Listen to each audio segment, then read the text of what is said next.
Hello my dear friends, welcome back to my YouTube channel equality master classes पर।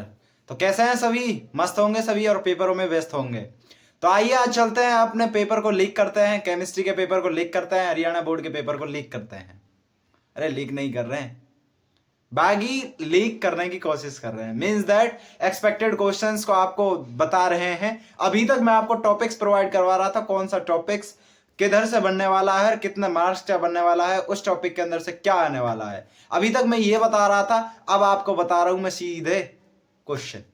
तो questions को अच्छे से करेंगे। आइए चलते हैं, समय का ज्यादा खर्च न करते हुए हम बनाते हैं एक वीडियो और चलते हैं आपके उन क्वेश्चंस की तरफ जो इस बार बोर्ड एग्जाम में आपको देखने को मिलेंगे। इन क्वेश्चंस को अच्छे से कर लेना, एक्सपेक्टेड है। आर या पार वाली बात की अब के, आर या पार मतलब या तो सब कुछ इन्हीं में से या कुछ भी नहीं इन्हीं में से। चांसेस ज्यादा है, 90% यही रहेगा पेपर, ज्यादा कुछ नहीं रहेगा। ये वीडियो रहने वाली है आपकी इनऑर्गेनिक केमिस्ट्री की, नेक्स्ट वीडियो रहने वाली है ऑर्गेनिक केमिस्ट्री की, और नेक्स्ट वीडियो रहने वाली है एमसीक्यूज की। 3 वीडियो केमिस्ट्री खल्लास, यही क्वेश्चंस बनेंगे, अच्छे से करेंगे सभी बच्चे। तो आइए चलते हैं, सबसे पहले बात करते हैं आपके सॉल्यूशन चैप्टर की। तो आइए चलते हैं सॉल्यूशन पर। सॉल्यूशन का जो सबसे बेहतरीन सबसे पहला प्रश्न है वो है, why do the gases always tend to be less soluble in liquids as the temperature is raised. यानी कि जो आपकी गैसेस है वो क्यों लेस सॉल्युबल होती है जबकि टेम्परेचर आपका बढ़ता है लिक्विड्स के अंदर। तो इसका आपको जवाब देना है। यहां से मैं आपको सॉल्यूशंस नहीं बता रहा हूं, क्वेश्चंस का आंसर नहीं बताऊंगा, सिर्फ क्वेश्चंस बताऊंगा। यदि आंसर बताने के लिए बैठ गया तो वीडियो बनेगी 10 घंटे की। देख लोगे 10 घंटे की वीडियो? नहीं देख पाओगे ना, इसीलिए आंसर्स नहीं बता रहा हूं, सॉल्यूशंस नहीं बता रहा हूं, केवल क्वेश्चंस बता रहा हूं। क्वेश्चंस को कर लो अच्छे से, ठीक है। और यदि आपको सॉल्यूशंस चाहिए, इन क्वेश्चंस के आंसर्स चाहिए, सॉल्यूशंस चाहिए, तो कमेंट कर दो। पीडीएफ फॉर्मेट में आपको मैं प्रोवाइड करवा दूंगा, कोई दिक्कत नहीं है, ठीक है। तो आइए चलते हैं, पहला क्वेश्चन हो गया। दूसरा question, state Henry's law and mention some important application. Henry law क्या है, इसकी एप्लीकेशन कौन सी है, ठीक है। इंपॉर्टेंट है भाई साहब, बहुत ज्यादा इंपॉर्टेंट है, आएगा इस बार 100%। लिख कर दे रहा हूं, दावा कर रहा हूं, लिख लो इसको, अच्छे से कर लो, ठीक है। So that the roles law is special case of Henry's law, ठीक है। आपको शो करना है कि जो रोल्स लॉ होता है वो किस तरह से हेनरी लॉ का एक स्पेशल केस है। Next question, differentiate between ideal and non ideal solution. लिख के दे रहा हूं भाई साहब, आइडियल और नॉन आइडियल सॉल्यूशन से जरूर पूछेगा एक क्वेश्चन, चाहे डिफरेंशिएट करवाए चाहे सिंपल टर्म पूछ ले, what is ideal solution, what is non ideal solution. लिख के दे रहा हूं, 100% आएगा, अच्छे से कर लेना। Next question, briefly explain the effects of temperature on the solubility of solid in liquid, ठीक है। एक होता है सॉलिड इन लिक्विड, एक होता है गैस इन लिक्विड। 2 क्वेश्चन है, दोनों क्वेश्चंस को बड़े अच्छे से कर लेंगे सभी बच्चे, ठीक है। Next question, colligative property. Colligative property आपको बड़ी अच्छे से याद होनी चाहिए। कॉलिगेटिव प्रॉपर्टी में भी याद आपको कौन सी करनी है, ऑस्मोटिक प्रेशर करनी है। कौन सी करनी है? ऑस्मोटिक प्रेशर करनी है। ऑस्मोटिक प्रेशर के साथ साथ एक और बता रहा हूं, एलिवेशन इन बॉइलिंग पॉइंट करनी है। ये दोनों को अच्छे से करना आप सभी को। और एक बात ध्यान रखना, यदि ऑस्मोटिक प्रेशर पूछता है तो छोटी सी एक टर्म पूछेगा, ऑस्मोसिस क्या होती है। और बाई चांस मान लीजिए उसने ऑस्मोटिक प्रेशर नहीं पूछा आपसे, so that osmotic pressure is a colligative property, ये नहीं पूछा, तो क्या पूछेगा? तो पूछेगा वो ऑस्मोसिस और डिफ्यूजन में डिफरेंस पूछेगा। लिख के दे रहा हूं, अच्छे से कर लेना। ऑस्मोसिस और डिफ्यूजन में डिफरेंस पूछेगा, एलिवेशन इन बॉइलिंग पॉइंट पूछेगा, केबी पूछेगा, केएफ पूछेगा। केबी इबुलोस्कोपिक कांस्टेंट क्या है, केएफ क्राइस्कोपिक कांस्टेंट क्या है, डायरेक्ट पूछेगा भाई साहब, लिख के दे रहा हूं, अच्छे से कर लेना सभी बच्चे, ठीक है।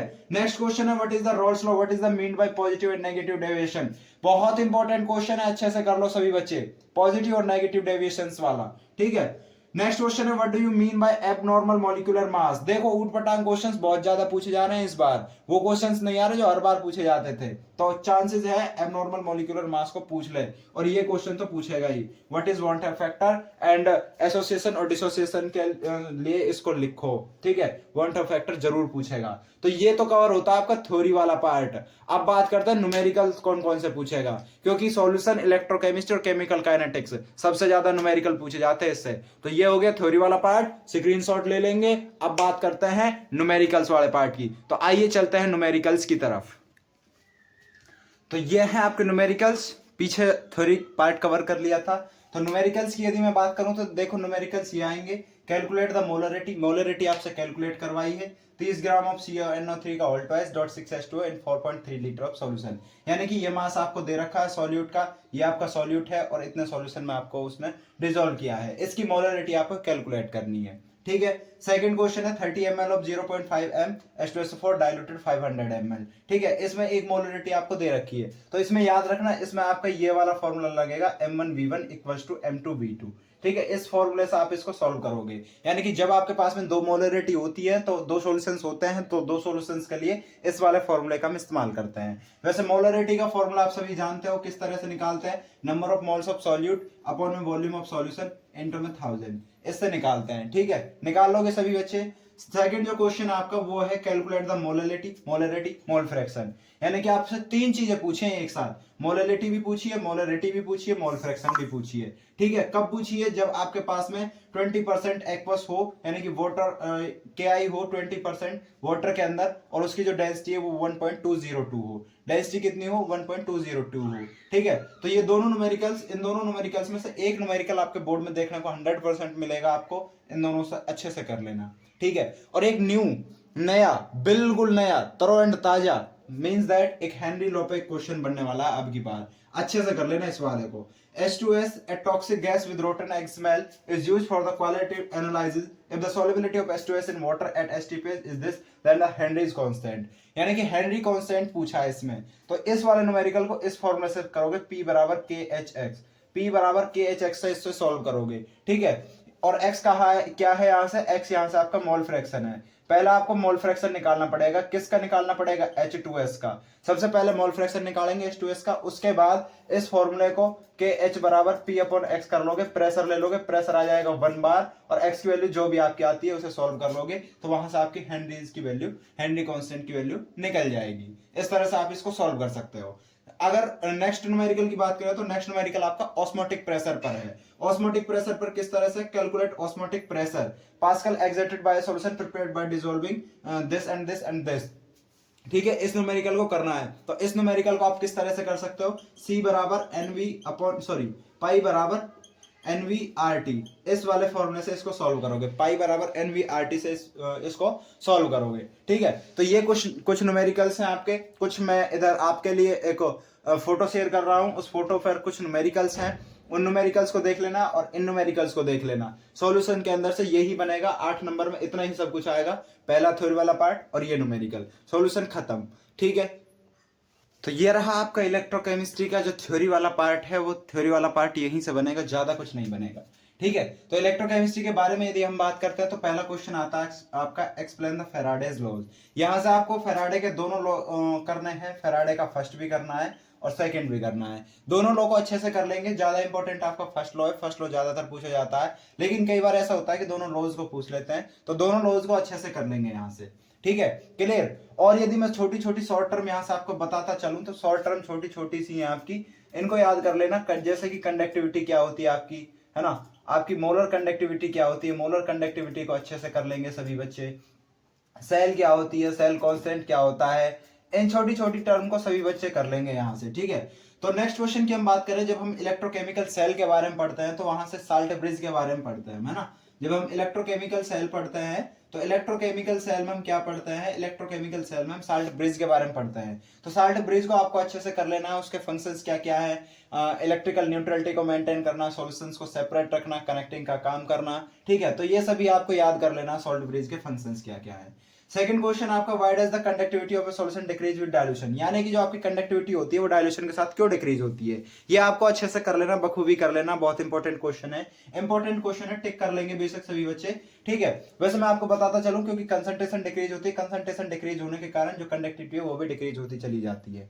ठीक है, नेक्स्ट क्वेश्चन है, how would you determine the standard electrode potential of the system Mg 2 positive से Mg, इस क्वेश्चन को सभी बच्चे अच्छे से कर लेंगे। ठीक है, next question, define the कोलरॉस law, how does it help in calculation for molar conductivity for weak electrolyte. ठीक है, यानी कि कोलरॉस लॉ पूछा गया है, सिंपल सी बात ये है, कोलरॉस लॉ पूछा गया है, और इसका मतलब जो ये लाइन लिख रही है ना, अगर समझ में नहीं आ रही है किसी को तो मैं बता दूं, ये कोलरॉस लॉ की आपकी एप्लीकेशन पूछी गई है यहाँ से। ठीक है, तो इस क्वेश्चन को बड़े अच्छे से कर लेंगे सभी बच्चे। इंपॉर्टेंट क्वेश्चन है, कोलरॉस लॉ क्या है, कोलरॉस लॉ की एप्लीकेशन क्या है। उससे भी ज्यादा इंपॉर्टेंट क्वेश्चन ये रहा आपका, explain the variation of molar conductivity for strong electrolyte and weak electrolyte with concentration with graph, यानी कि ग्राफ सहित आपको वीक और स्ट्रॉन्ग इलेक्ट्रोलाइट की कंडक्टिविटी डिफाइन करनी है यहाँ पर। ठीक है, सेकंड क्वेश्चन आपका जो नेक्स्ट क्वेश्चन है वो है गैल्वेनिक और इलेक्ट्रोलाइटिक सेल में डिफरेंस करना है। ठीक है, गैल्वेनिक का नाम ही इलेक्ट्रोकेमिकल होता है, गैल्वेनिक का नाम ही क्या होता है, पेपर में हो सकता है वो आपको इलेक्ट्रोकेमिकल के नाम से दे दे।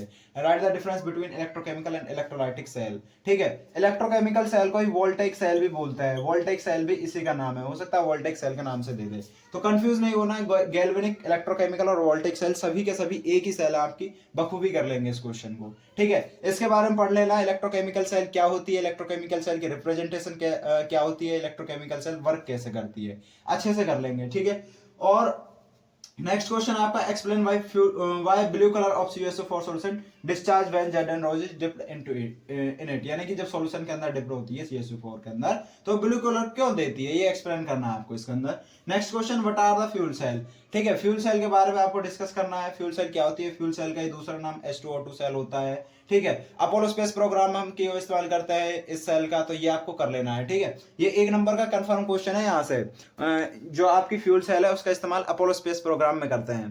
क्वेश्चन आपका इस तरह से आएगा, which cell is used in Apollo space program, यानी कि कौन सी ऐसी सेल है जिसका हम अपोलो स्पेस प्रोग्राम में इस्तेमाल करते हैं। तो आपको इजीली आंसर लिख देना, वो आपकी फ्यूल सेल है। एक नंबर का पक्का क्वेश्चन है, 100% आएगा आपका। ठीक है, क्लियर। वहीं बात कर लें लीड स्टोरेज बैटरी की, तो लीड स्टोरेज बैटरी भी यहाँ से आपसे पूछी जा सकती है, बैटरी के बारे में वो डिस्कस करा लेता है।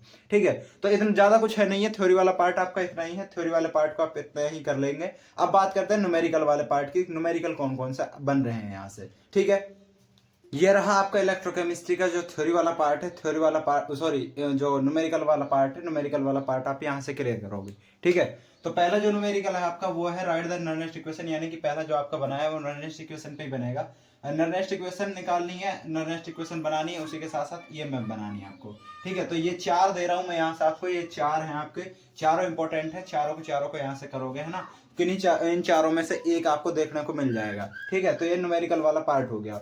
सेकंड जो न्यूमेरिकल है जिसके चांसेस बहुत ज्यादा हैं बनने के, वो ये है आपका सेकंड, कि आपको एक रिएक्शन दे रखी है, एक सेल रिएक्शन दे रखी है ये वाली, और इस सेल रिएक्शन को देखते हुए आपको डेल जी नॉट और अल्फा नॉट निकालने हैं। अब डेल जी नॉट क्या है, डेल जी नॉट होता है आपका गिब्स फ्री एनर्जी।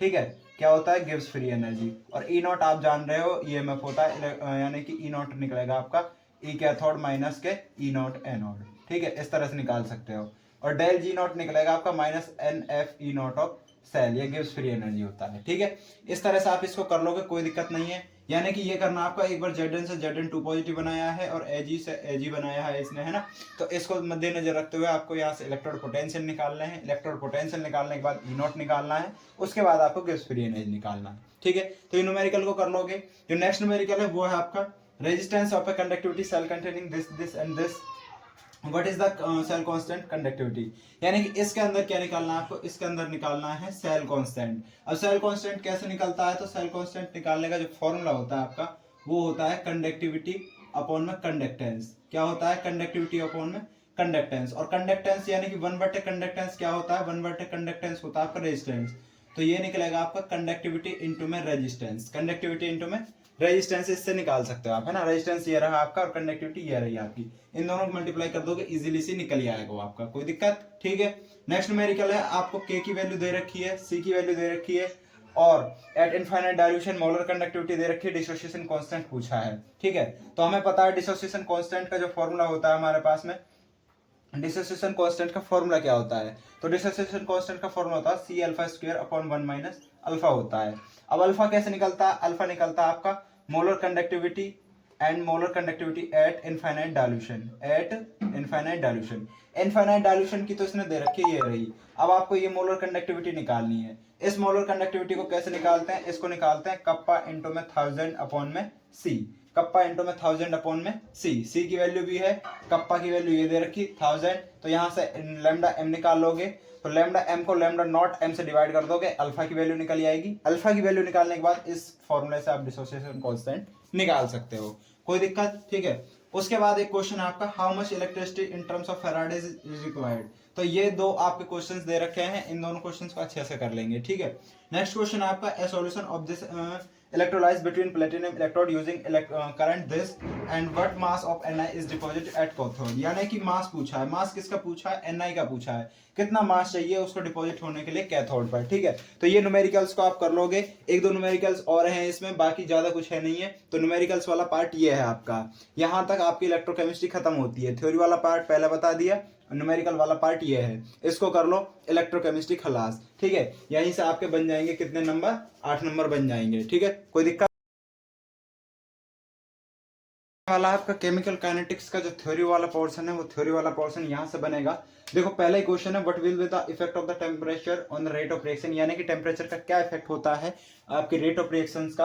एक तो ये क्वेश्चन और एक ये वाला क्वेश्चन कि कैटालिस्ट का क्या इफेक्ट होता है, ठीक है। यदि हम कैटालिस्ट को ऐड करें किसी भी रेट ऑफ सॉल्यूशन के अंदर, तो रेट ऑफ रिएक्शन पर क्या प्रभाव पड़ने वाला है। इन दोनों क्वेश्चंस को अच्छे से कर लेंगे सभी बच्चे। और नेक्स्ट क्वेश्चन इंपॉर्टेंट क्वेश्चन है, इंटीग्रेटेड रेट इक्वेशन है फर्स्ट और जीरो ऑर्डर का, यानी कि फर्स्ट ऑर्डर का भी पूछ सकता है, जीरो ऑर्डर का पूछ सकता है। यहां से वो यूनिट भी पूछ सकता है, what is the unit of zero order reaction, what is the unit of second order reaction, what is the unit of first order reaction. तो इसको यहां से अच्छे से कर लेंगे सभी बच्चे। फिर एक छोटी छोटी टर्म से इन्हें देख लेना, एक्टिवेशन एनर्जी क्या होती है, मॉलिक्यूलरिटी क्या होती है, रेट ऑफ कांस्टेंट क्या होता है, हाफ लाइफ पीरियड क्या होता है, स्यूडो ऑर्डर रिएक्शन क्या होता है, थ्रेशोल्ड फ्रीक्वेंसी क्या होती है। इन सभी को अच्छे से कर लेंगे, यहाँ से छोटी छोटी टर्म से पूछ ली जाती हैं, ठीक है। फिर ऑर्डर ऑफ रिएक्शन क्या होती है, ये टर्म पूछ ली जाती है, इसको कर लेंगे, ठीक है।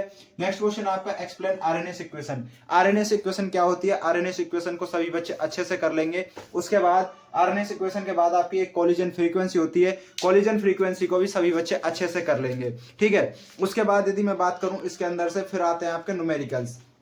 तो न्यूमेरिकल्स को मैं लिख नहीं रहा हूं, न्यूमेरिकल्स के लिए साइड में जो पेज चल रहा है आपका, साइड में जो पेज की फोटो लगी हुई है उसका स्क्रीनशॉट ले लो, उसके अंदर ये सभी क्वेश्चंस है, मैं आपके लिए एक बारी पढ़ के बता रहा हूं उनको, ठीक है।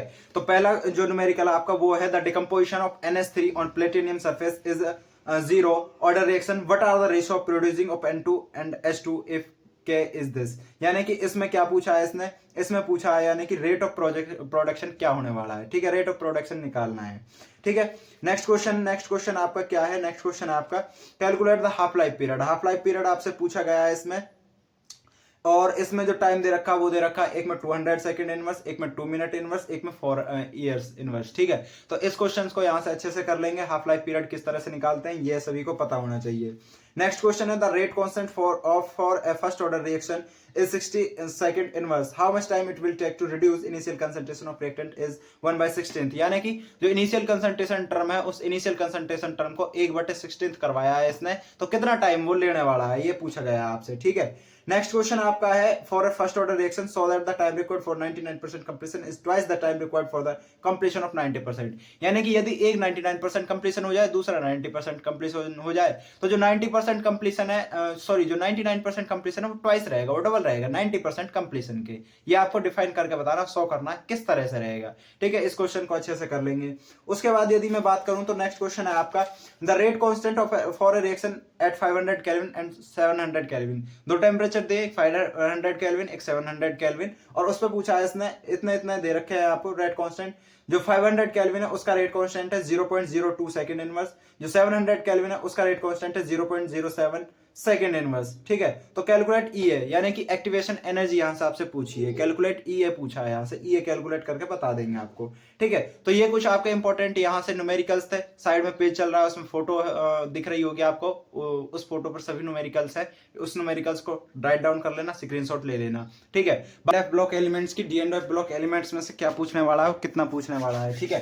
तो आइए सबसे पहले चलते हैं, सबसे पहले वो आपसे पूछेगा इलेक्ट्रॉनिक कॉन्फ़िगरेशन, ठीक है। इलेक्ट्रॉनिक कॉन्फ़िगरेशन वो आपसे पूछने वाला है। इलेक्ट्रॉनिक कॉन्फ़िगरेशन भी ज्यादातर वो डी की पूछता है, डी में भी आपकी 3D 4D की ज्यादातर वो पूछता है, तो 3D और 4D को अच्छे से कर लेंगे, जो आपकी 3D और 4D सीरीज है, ठीक है। सेकंड क्वेश्चन आपका, why are Mn2 positive compounds more stable than Fe2 positive towards oxidation state to their +3 state, ठीक है। यानी कि जो आपकी Mn2 पॉजिटिव होती है उसकी भी +3 स्टेट होती है, Fe2 पॉजिटिव की +3 स्टेट होती है, लेकिन फिर भी जो आपका Mn2 पॉजिटिव होता है वो स्टेबल होता है कंपैरिजन टू Fe2 पॉजिटिव। क्यों ऐसा क्यों होता है, ये इसका जवाब आपको देना है, ठीक है। लेंथेनॉइड कॉन्ट्रैक्शन क्या होता है, लेंथेनॉइड कॉन्ट्रैक्शन के बारे में आपको बताना है। और इन क्वेश्चन में से गारंटी के साथ मैं कह सकता हूं कि 2 क्वेश्चन आपका 100% देखने को मिलेंगे, पक्के हैं, यहां से अच्छे से कर लो। Why do they show paramagnetic behaviour, क्यों ये पैरामैग्नेटिक बिहेवियर शो करते हैं, क्यों इनकी एंथैल्पी ऑफ एटमाइजेशन हाई होती है, क्यों ये कलर्ड कंपाउंड बनाते हैं, क्यों ये अच्छे कैटालिस्ट की तरह काम करते हैं, और क्यों ये इंटरस्टिशियल कंपाउंड बनाते हैं। इन क्वेश्चन में से 2 क्वेश्चन आपका 100% आपको देखने को मिल सकता है, अच्छे से कर लेंगे सभी बच्चे।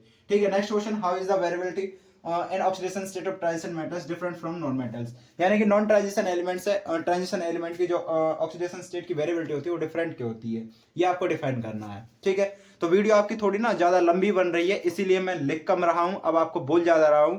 साइड में पेज है, आप साइड में पेज चल रहा है, फोटो चल रही है, स्क्रीनशॉट ले लो उसका, उसमें सभी क्वेश्चन है। ठीक है। तो नेक्स्ट क्वेश्चन की यदि मैं बात करूं तो आपका नेक्स्ट क्वेश्चन रहने वाला है, describe the preparation of potassium dichromate, यानी कि पोटेशियम डाइक्रोमेट की प्रिपरेशन को डिस्क्राइब करना है आपको। ठीक है। किसकी प्रिपरेशन है, पोटेशियम डाइक्रोमेट की प्रिपरेशन को डिफाइन करना है। और इसकी जो रिएक्शंस होती हैं, है ना, रिएक्शंस किस किस के साथ में, आयोडाइड के साथ में, किसके साथ में, आयोडाइड के साथ में, किसके साथ में, आयरन के साथ में, किसके साथ में, H2S के साथ में, इन सभी के साथ में इनकी जो रिएक्शंस होती है इनको अच्छे से कर लेंगे। ठीक है।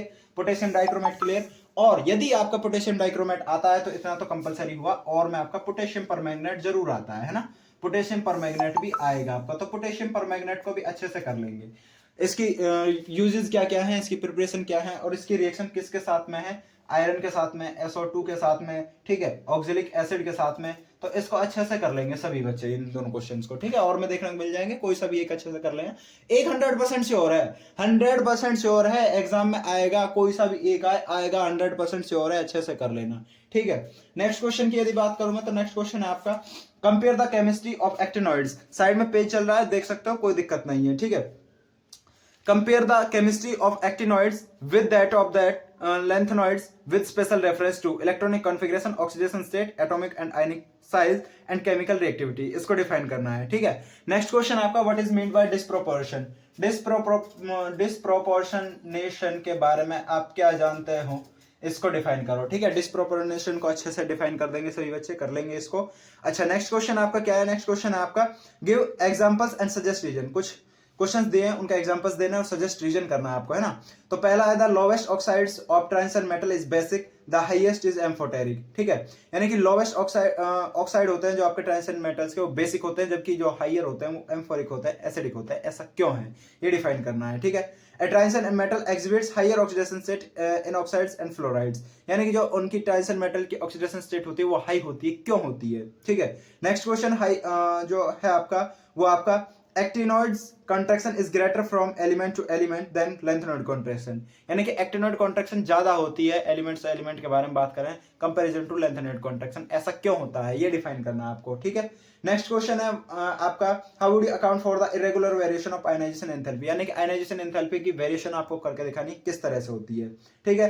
नेक्स्ट क्वेश्चन है आपका, ये क्वेश्चन आपका इंपॉर्टेंट है, इसको कर लेंगे सभी, यानी कि E0 of M2 positive M और कॉपर की दे रखी है यहाँ पे प्लस 0.34 वोल्ट, इन दोनों को शो करना है कि यानी कि जो कॉपर की 0.34 होती है वो क्यों होती है, प्लस 0.34 क्यों होती है, ये बताना है आपको। ठीक है। इसको कर लेना। और सेकंड क्वेश्चन ये है कि Cr2 पॉजिटिव और Mn3 पॉजिटिव, ये आपका रिड्यूसिंग एजेंट होता है, ये आपका ऑक्सीडाइजिंग एजेंट होता है, ऐसा क्यों।